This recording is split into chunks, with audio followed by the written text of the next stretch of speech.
Welcome back, children. I hope all of you are fresh enough this morning because this week is going to be your revision week. As already told to you that you're going to have your exams next week. So we are going to do revision with you, and we start off with the unit 1, children, and lesson number 1.1. You know the first lesson, that is a poem. Okay, so part 1, video 1. So this is basic what I'm going to do with you in a very simple language. So I want you to refer to your textbook. You're going to refer to your textbook, and children, you are going to read everything that is there in the text. All the exercise has to be done by you. Okay. So this video is basically making you understand overall what the poem is.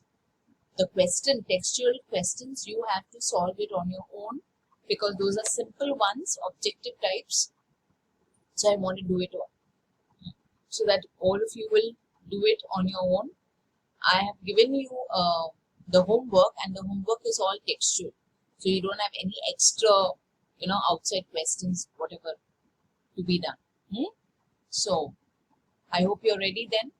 Now, another thing that I want to tell you is I have already done a video on this poem where the mind is without fear. Okay, this is the first poem that we're going to do, and I want you to know that this is already done in my earlier video, so please watch it.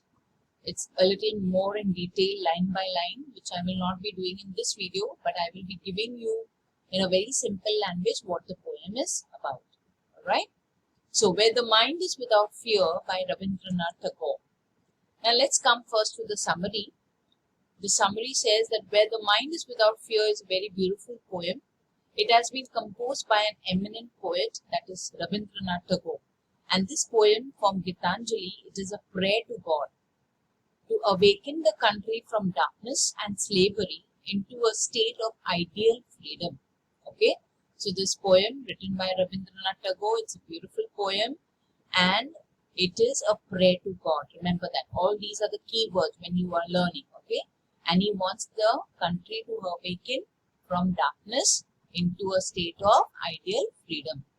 Now this poem was written before Indian independence. Before independence, okay, that means before 1947. And the poet envisions India as a country where the people live without fear and hold their head high. He also says that knowledge should be attained without any restriction. There should be no discrimination based on caste, creed, race or religion. They should be truthful, people, okay, and they should be away from superstitions that defy logic and reason. Now, they should be away from superstition. Superstition means andhavishwas, okay, and that defy. Now, when you believe in superstition, what happened? You cannot think logically, no? So, you defy logic means you do not agree, okay? You are against logic and reasoning, all right, reason. And he praised God to lead the countrymen and make them reach the heaven of freedom. Thus, it is a very motivating poem. Okay, so this is the entire poem in short. If you see the line wise, where the mind is without fear and the head is held high. When you don't have fear, your head is held high. When knowledge is free, okay, and where knowledge is free means we are talking about not just that you don't have to pay fees. Here we're talking about there is no discrimination, no caste or creed. Everybody of children of all religions study together, isn't it? We're talking about that kind of free education, okay? And where the mind has not been broken up into fragments, the world has not been broken up. The world has not been broken up. You see the world here which is broken up. So here the poet wants to say the world has not been thinking of a world like that, okay? The mind where the world has not been broken up into fragments. What is fragments? Pieces or division. All the meanings are there in your textbook. So please read them. By narrow domestic walls. Now how will the world be broken up, children? by narrow domestic walls. Now, what is narrow domestic walls? Divisions on the basis of religion, caste, class, color in society and between countries of the world. So, this division takes place when you have narrow domestic walls, okay, where you believe in religion and all that, no? That's why you see in today's world, most of the fight is because of narrow thinking, no?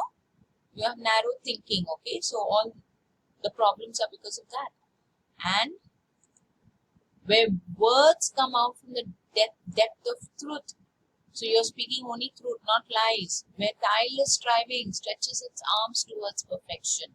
Now, tireless striving stretches its arms. So the poet is comparing tireless striving, okay? Giving it the human quality of stretching. That's why it is known as personification. You know what is personification? Giving human quality to what? To inanimate or non-living thing. Okay. I have done some figure of speech in the other slide, so I'll show it to you. Then let us take the meaning now. Tireless striving का मतलब क्या है? It is given in your textbook. Continuous efforts and struggle, and then stretches its arm, aims at achieving a goal. When you have to get a goal, achieve a goal, children, you can't just sit down. You have to stretch. Means you are exercising your energy, no? So here you can see this man, tireless striving. He's continuously effort, not giving up. Okay, that's the struggle. So that is the meaning of those words. Now, where the clear stream of reason has not lost its way. Clear stream, when your mind is clear. When there is only good thoughts. Okay, that is clear stream of reason. Now, Rabindranath Tagore, what he's saying, where the clear stream of reason, where your reasoning is clear, but it has not lost its way. Lost its way in for what? To what? To into the dreary desert. Now, desert is what, children? There is nothing in the desert, no? It's like empty. So, what is it? A desert, sand of dead habits. Now, what is this dead habits the poet is talking about? Okay, dead habits are all old customs. You can look at this, the picture. Can you come to know what are the old customs here? Here, this is Sati, this is Dowry. Because of dowry, she has committed suicide. Okay, so you see here, so he is saying that our mind, which is a clear stream of, when we talk about water, how water is a flow, na? There's a flow. Water doesn't stop. Okay, so clear stream of reason, your mind should be like a clear stream, which has not lost its way, okay, has not lost its way into the dreary desert. So we should not lose our way in the dreary deserts of dead habits. Which kind of dead habits? Like these traditional habits. We should not lose our way. Where the mind is led forward by thee. Led forward by thee means thee is who? Capital T means God. You. We're talking about God, thee. Into ever widening thoughts and actions. So you look at the sea, it is widened, broad. So our thinking should be like that, broad, children, okay, widening, and into that heaven of freedom. Now, if you look into your textbook, you have the heaven of freedom, okay, and the very good meaning given there. What does it say? If you look in your textbook, come on, look in your textbook and tell me. It says condition of total freedom of good thoughts, good words, and good deeds. Why? While respecting those of others. So that is called what? That is called heaven of freedom.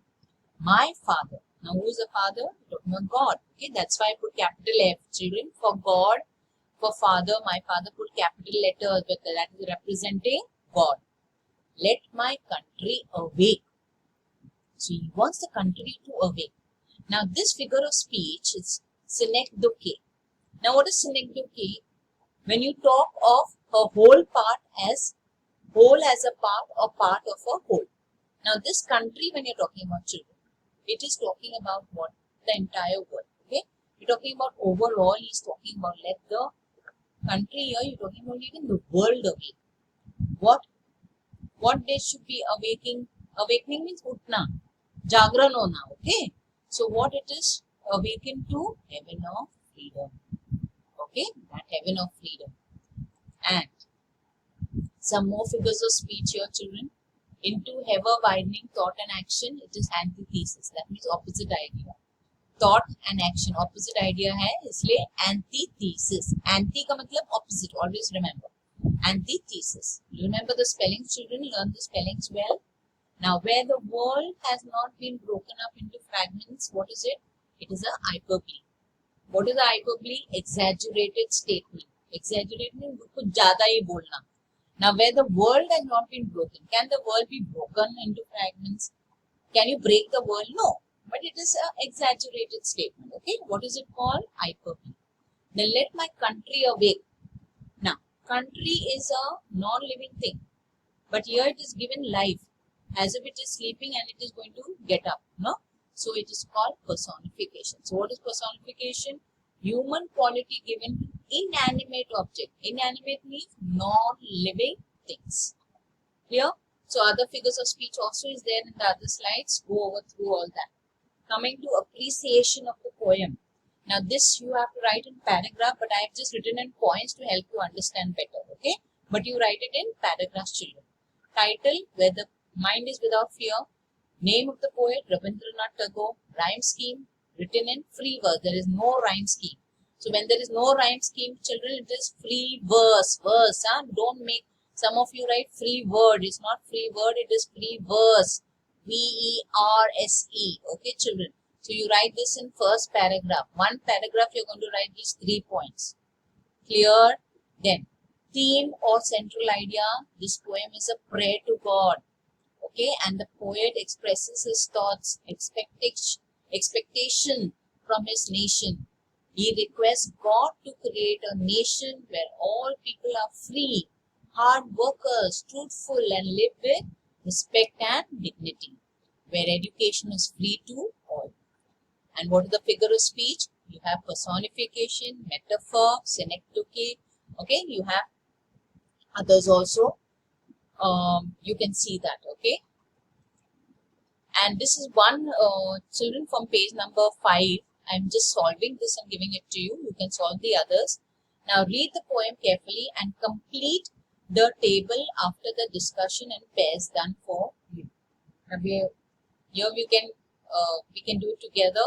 You have concept in the poem, present situation. What is the present situation? And what is expected ideal situation? Now Rabindranath Tagore, when he wrote the present situation, children, what was it? It was before independence, no? Okay?